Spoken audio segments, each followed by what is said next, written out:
There's certain things that I'm glad I'm farming because now I know more. And there's certain things, because I know more, it's scary.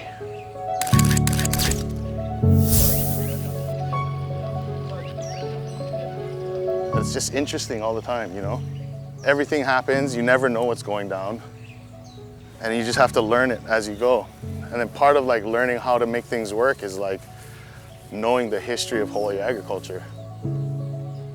Imagine if you had the most regenerative population in the world and then you change it to a monocrop society. It's exactly what we did here. Pineapples and sugarcane. This is a big piece of all Hawaii culture.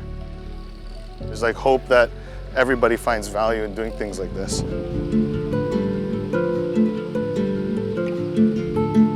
To us, it's really important that we came here to Hawaii because we have been to other main pork-producing states before and we've talked to pork producers there. But we also wanted to show what kind of variety there is and that there are some places where pork production is quite exotic.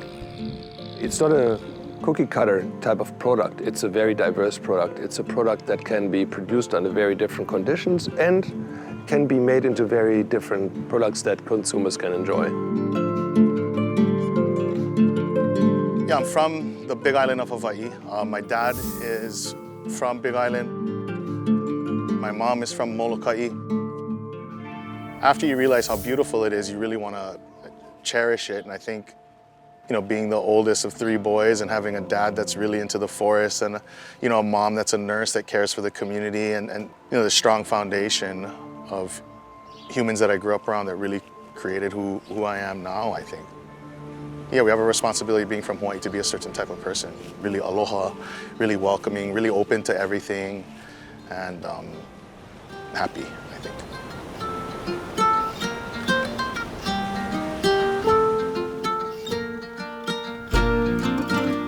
I do everything with my best friend and brother-in-law. We've been best friends since 8th grade. We married sisters, and we do all these projects together. You know, we got an opportunity at Napua restaurant, which is like on the beach. It's the most beautiful place ever.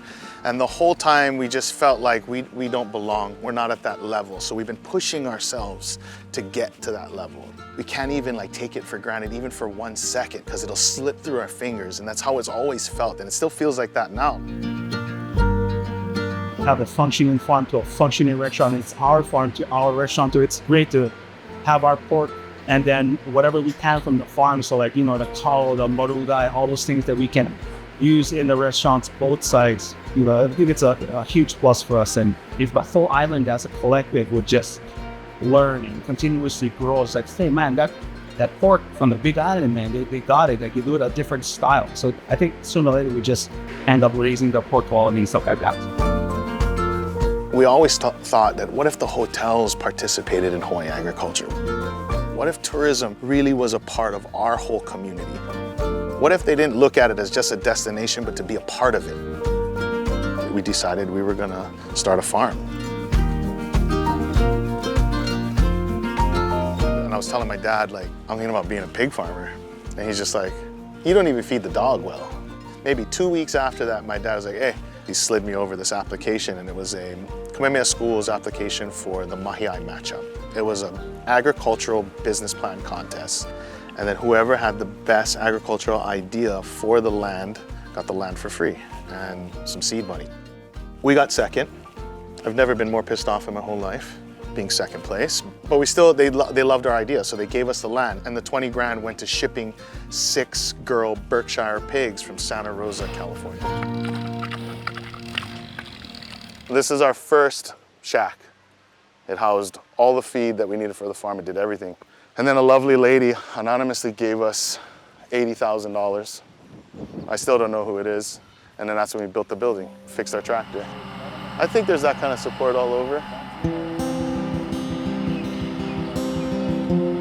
The benefit of the A-frames, right?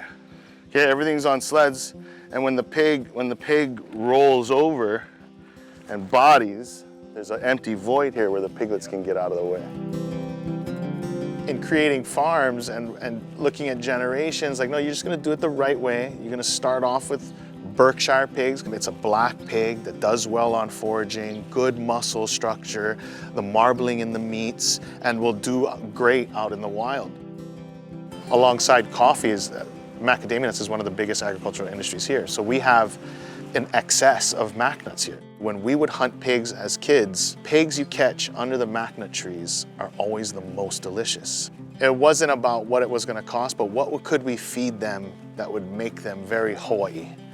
What could we feed these pigs that would make them taste better than any other pig, right? That's the best supplement. So for me, they're eating pasture, a very balanced feed diet, and macadamia nuts.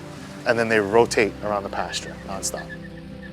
So this was actually the first pasture. So you gotta remember when we first started, it was trees and grass this tall, you know? It wasn't, this is an old abandoned sugarcane area. So you can kind of see how the rotation works. They were here 8 weeks ago, and then we move them there, and then next week they'll move to the next. And it just depends on weather, on how long it takes them. If it's very wet, the ground's soft, the pigs will root up the whole place in 2 weeks. Then we gotta move them. And then what you do is you start to shrink their paddocks because they're gonna start to burn up the whole pasture. It's part of why I breed for a short nose, is to have like less digging power. After they move, we drag it with the tractor, smooth it out, the grass comes right back.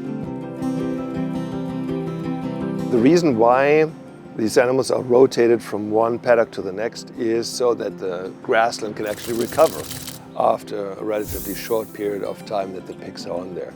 And so when you do that, then you really match the capacity of the land with the pressures exerted by the pigs. And that's what makes it sustainable. Like now we're doing sustainability and regeneration and all these buzzwords now because it's the right thing to do. But when it was the only way to do it, and it was that if you weren't being sustainable, it was at the detriment of all the people. I mean, every little corner we cut nowadays is at the detriment of everybody. Sustainability is just a goal. It's like a lifetime goal. And sustainability is like perfection.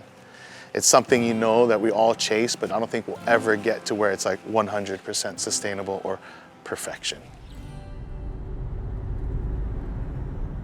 So we took this pig to the slaughterhouse last week, Wednesday. The pig was about 190 pounds. And we just picked it up, 150 pounds, all dressed and finished and packaged. And then we just took a pack of pork chops and give them a taste. Make sure they're as clean and as good, you know, that we think they are every time. Thai flavor, Filipino, there's everything in like all the Asias are represented in this thing. Huh. Try. Really soak it, buddy. Get some of that garlic on there and get it all. Oh yeah, of course.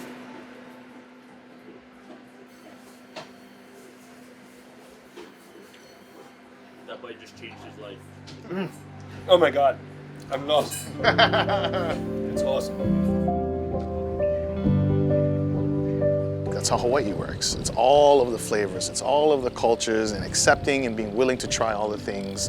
That's exactly what we're trying to do on the plate, is create the little mini Hawaii as accurately as possible, creating Hawaii so that people can experience, even if you're from here. You know, in the restaurant world, man, we watch guys miss it. I mean, we sacrificed all of it. Gives you a chance to look at your kids like, oh, they're watching us struggle and succeed, so struggle is okay. So I think they push themselves too because they see us. And then it's our wives supporting, so they know it's the right thing to do. So I think it all works because of that. I think we're doing a good job. So I get to do it with my best friend too. Like, imagine if you got to do it with your best friend. Like we do it together. Like when we were kids, like if you're in the 8th grade, you have a best friend. Imagine doing all the things that we've done in the last 30 years together, you know, like from sneaking him out of church to go surfing to now he's on a James Beard semifinalist. Like it's so crazy. You know, what we've put ourselves in and the fact that we got to do it together. It's like right now, if I think about it too much, I'll get feelings. So, how fun.